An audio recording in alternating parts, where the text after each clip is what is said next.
MP board class 12th वाले सभी मेरे प्यारे भैया बहनों के लिए भौतिक शास्त्र का पेपर होने जा रहा है कल, यानी कि 12 मई का ये पूरा पेपर है और उसका सॉल्यूशन मेरे द्वारा आज यहाँ पर बताया जा रहा है, जो आपको परीक्षा में 100% देखने को मिल जाएगा। इसलिए आप इस क्वेश्चन पेपर को बिल्कुल मिस ना करें।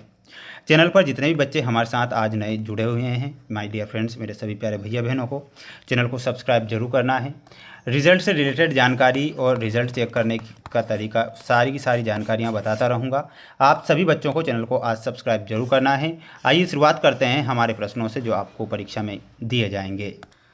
प्रश्न यहाँ पर आप देखिएगा प्यारे विद्यार्थियों, आपकी स्क्रीन के सामने प्रश्न पूछा गया है कि धारा घनत्व का जो एसआई मात्रक होता है वह क्या होता है। प्यारे विद्यार्थियों, इसमें आपको ध्यान रखना है धारा घनत्व का जो एसआई मात्रक होता है एम्पियर प्रति मीटर स्क्वायर धारा घनत्व का एसआई मात्रक होता है। तो इसमें आपको लिखना है एम्पियर प्रति मीटर स्क्वायर। एक गतिमान इलेक्ट्रॉन उत्पन्न करता है। तो प्यारे विद्यार्थियों, स्थिर विद्युत क्षेत्र और चुंबकीय क्षेत्र दोनों को एक गतिमान इलेक्ट्रॉन उत्पन्न करता है। तो यहाँ पर आपको क्या लिखना है, एक स्थिर विद्युत क्षेत्र और चुंबकीय क्षेत्र दोनों को।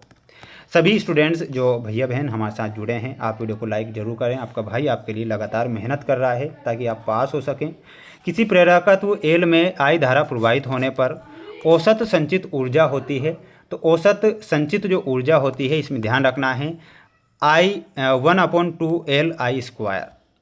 विस्थापन धारा ID का सूत्र क्या होता है, तो इसमें आपको ध्यान रखना है, इसका सूत्र आपको ऑप्शन नंबर 3 याद कर लेना है। वहीं अगला क्वेश्चन दिया गया है आपकी स्क्रीन के सामने, ध्यान से आप देखेंगे, अच्छे से याद करेंगे। ज्यामितीय छाया में प्रकाश के अतिक्रमण को क्या कहते हैं। प्यारे विद्यार्थियों, इसमें आपको ध्यान रखना है, उसे विवर्तन बोला जाता है। तो इसमें आपको विवर्तन करेक्ट करना है। 1 किलोग्राम पदार्थ के समतुल्य ऊर्जा होगी। तो इसमें आपको ध्यान रखना है 9.1016 जूल। क्या लिखना है, 9.1016 जूल के बराबर 1 किलोग्राम पदार्थ के समतुल्य ऊर्जा होगी। ये आप यहाँ पर ध्यान रखेंगे। अब अगले क्वेश्चन की ओर बढ़ेंगे। अगला क्वेश्चन आप देखिएगा, ये रिक्त स्थान वाले प्रश्न हैं जो आपको परीक्षा में दिए जाएंगे। 1 फेरड बराबर स्थित फेरड होता है। तो इसमें क्या लिखना है, 9 × 10⁻11। दो समांतर धारावाही चालक तारों में विपरीत दिशा में धारा प्रवाहित हो रही है। तो एक दूसरे को करेंगे ये प्रतिकर्षित करेंगे। तो यहाँ पर आपको क्या लिखना है, प्रतिकर्षित। दिष्ट धारा के लिए प्रेरण प्रतिघात होता है। तो कितना होता है, इसमें आपको 0 लिखना है। क्या लिखना है, 0। मीटर में फोकस दूरी के व्युत्क्रम को लेंस की कहते हैं। तो उसे क्या कहते हैं, क्षमता कहते हैं। यहाँ पर आपको क्या लिखना है, क्षमता। प्रकाश स्रोत से असीमित दूरी पर निर्मित तरंगाग्र होता है। तो इसमें आपको लिखना है समतल तरंगाग्र होगा, समतल तरंगाग्र।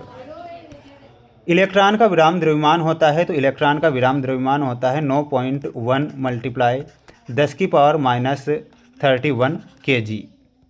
ठीक है, तो ये आप लिखेंगे सभी स्टूडेंट्स। अब बढ़ेंगे अगले क्वेश्चन की ओर, स्क्रीनशॉट ले लें जल्दी से। अब देखिएगा माय डियर फ्रेंड्स, ये आपकी जोड़ी रही आपकी स्क्रीन के सामने, बिल्कुल रट लीजिए इस जोड़ी को। विद्युत द्विध्रुव आघूर्ण इसमें आपको मिलाना रहेगा और वो हो जाएगा Q × 2L। प्रिज्म से प्रकाश का विचलन कोण में आपको मिलाना रहेगा ऑप्शन नंबर 4 से। डी ब्रागली की तरंग एक द्रव्य तरंग हेतु सेकंड से मिलाना है। हाइड्रोजन परमाणु में इलेक्ट्रॉन की कुल ऊर्जा में ऑप्शन नंबर 3। इलेक्ट्रॉन का कोणीय संवेग में फर्स्ट से और रेडबर्ग नियतांक में आपको 5th से। ये आपकी जोड़ी के नंबर जल्दी से बता रहा हूँ, समय कम है इसलिए जल्दी आंसर बता रहा हूँ मैं आपको, इसलिए आप याद करके जाएं। उच्च वोल्टेज प्राप्त करने के लिए सेलों को श्रेणी क्रम में जोड़ा जाता है। ये बिल्कुल बात क्या हो जाएगी, सत्य हो जाएगी। तो सत्य लिखना है।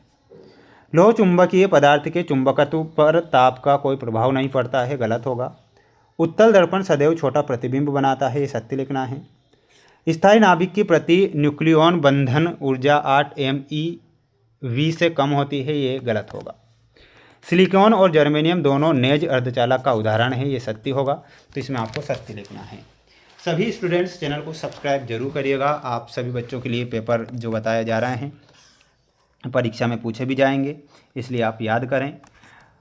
परावैद्युत माध्यम की उपस्थिति का किसी चालक के विभव पर क्या प्रभाव पड़ता है। तो इसमें आपको लिखना है चालक का विभव कम हो जाता है। क्या लिखना है, इसमें मैं लिख देता हूँ, चालक का विभव कम हो जाता है। चालक का विभव कम हो जाता है, ये लिखना है।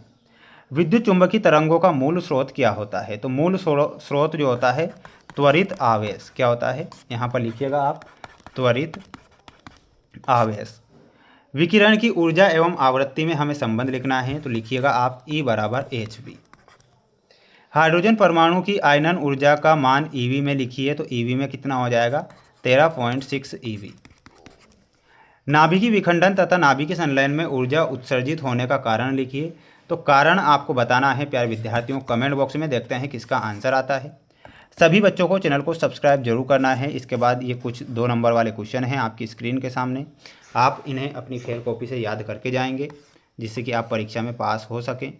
चैनल पर जितने बच्चे नए जुड़े हैं माय डियर फ्रेंड्स, चैनल को सब्सक्राइब करना नहीं भूलना है।